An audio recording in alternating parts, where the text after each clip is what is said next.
Hola a todos y todas los estudiantes del octavo A de la escuela Irma Salas Silva. Soy el profesor Javier Calderón de Historia y Geografía. Espero se encuentren bien en sus hogares. Me da mucho gusto comunicarme con ustedes por este medio y los invito a ver y a escuchar con mucha atención esta cápsula número 1. Comencemos. En esta cápsula y a partir de esta guía que empezaremos a ver, estudiaremos una nueva etapa histórica que tiene que ver con la expansión europea en América y todo lo que sucede posteriormente a la llegada de los españoles a América. Y en particular en esta guía veremos la visión que tuvieron estos europeos sobre los indígenas americanos. Pero antes de entrar en este tema, es importante que refresquemos un poquito la memoria y veamos qué hemos aprendido hasta aquí. Y hasta acá en la guía hemos aprendido sobre la Edad Moderna, esta etapa histórica que se inicia por allá por 1453 aproximadamente, o 1492 dicen algunos historiadores, y se extiende hasta 1789 con la Revolución Francesa. Una etapa bastante corta respecto a otras etapas históricas como la Edad Media que duró 1000 años, por ejemplo, pero una etapa de muchos cambios y grandes revoluciones del pensamiento, de la ciencia, de la religión y de la política. Entre los principales cambios que hemos visto y que hemos estudiado, vimos por ejemplo el humanismo y el renacimiento, que tiene que ver con esta nueva visión del mundo que empieza a surgir en esta época, en la Edad Moderna, y que se diferencia de la Edad Media. Es una nueva visión que tiene que ver con que el ser humano es el centro del universo y es un poco distinta a la visión que tenían en la Edad Media los seres humanos, donde sobre todo Dios era el centro del universo. Esto también con el Renacimiento lo hemos visto en el arte, por ejemplo, cómo la figura humana en su perfección empieza a aparecer en las obras de arte. Eso es algo que vimos al comienzo de estas guías. Pero también vimos que era una época, la Edad Moderna, de cambios en la política. Empiezan a surgir los estados nacionales, las monarquías nacionales. ¿Qué eran estas nuevas invenciones de la política? Eran simplemente cambios, por ejemplo, con la Edad Media, que en la Edad Media el poder político lo tenían los señores feudales, porque los señores feudales tenían el poder en el territorio, los señores feudales tenían sus castillos, sus territorios cercados por murallas, y ofrecían seguridad a la gente, y la gente les debía respeto y tenían obligaciones con ellos, los vasallos como se conocían.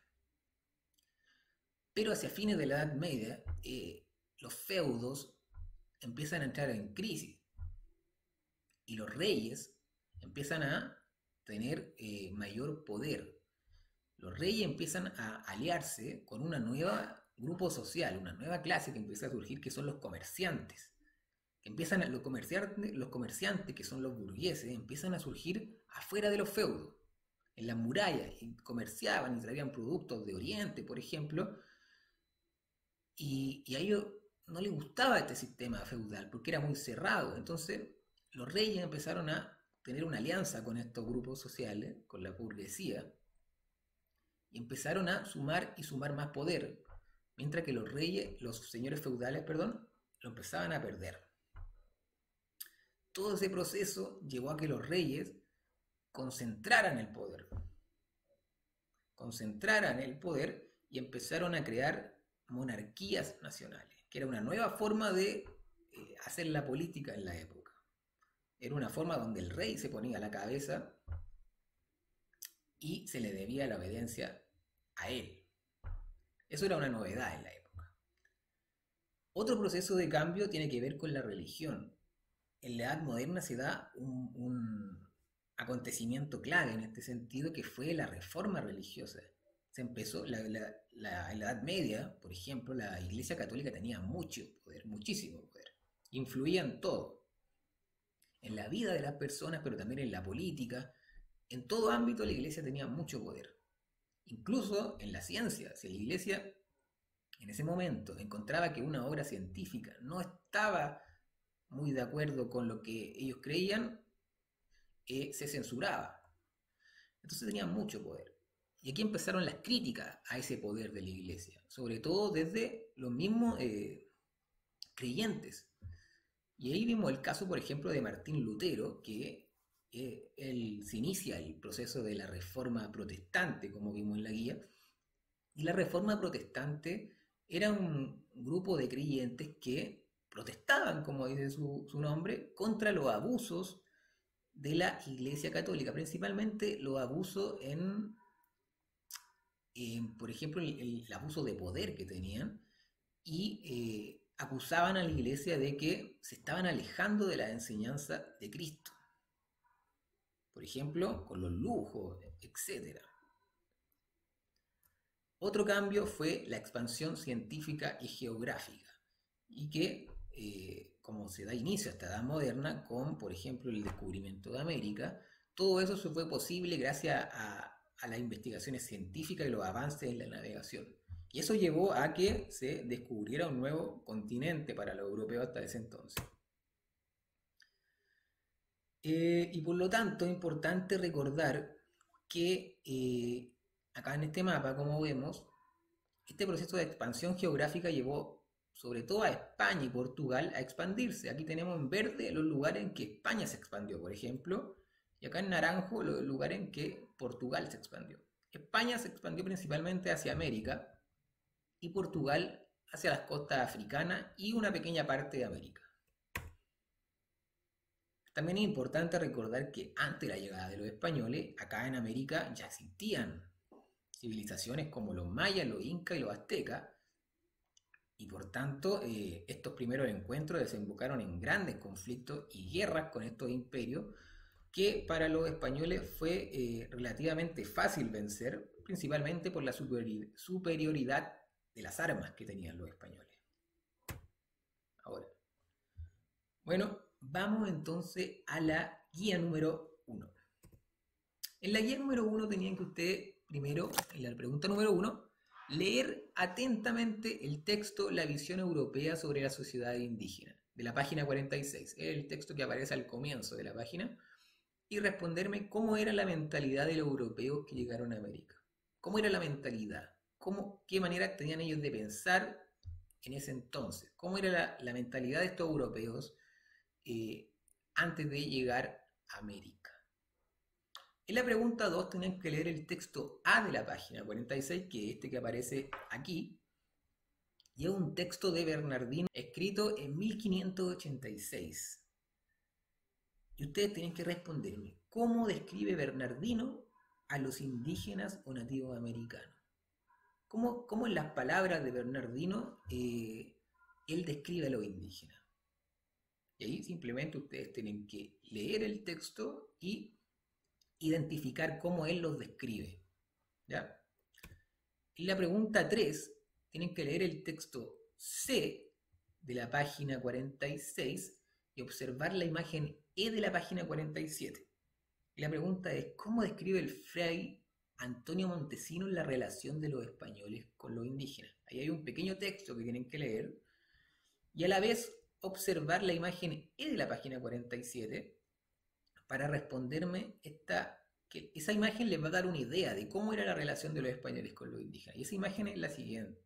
Es una imagen que está sacada de este libro, de la brevísima relación de la destrucción de las Indias, de Bartolomé de las Casas, donde en este libro Bartolomé de las Casas describe los abusos y la crueldad de los españoles hacia los indígenas a partir de distintos dibujos que él va haciendo de las situaciones que él va viviendo acá en América y que a él no le parecen bien.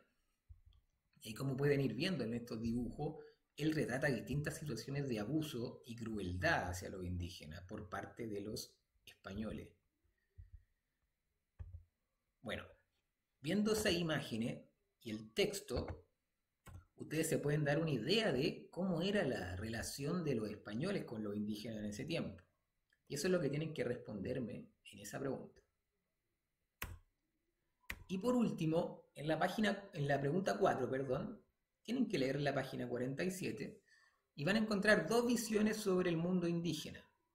La de Bartolomé de las Casas, que vimos recién esa imagen, y Juan Ginés de Sepúlveda.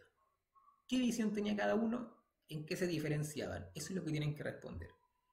Estos dos personajes están vinculados a la iglesia en ese momento, están viviendo, son españoles que están viviendo en América y tienen visiones muy distintas respecto a los indígenas. ¿Qué se pueden imaginar ustedes cómo era la visión de Bartolomé de las Casas, que fue el autor de este libro y retrató estas pinturas, estos dibujos, que era muy crítico de cómo los españoles trataban a los indígenas?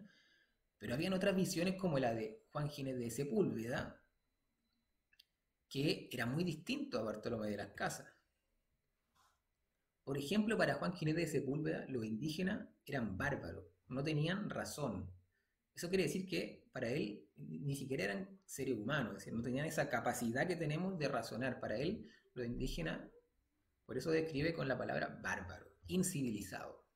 Y por lo tanto se justificaba esclavizarlo, en su visión, y hacerle la guerra.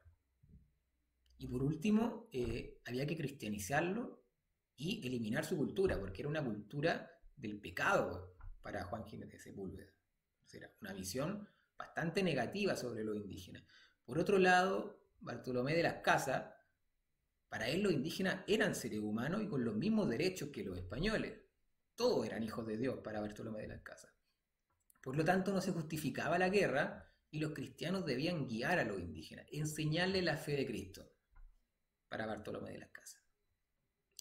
Para él también era importante cristianizarlo, enseñarle la escritura, pero a diferencia de Juan Ginés de Sepúlveda, para Bartolomé de las Casas había que preservar también la cultura de los indígenas.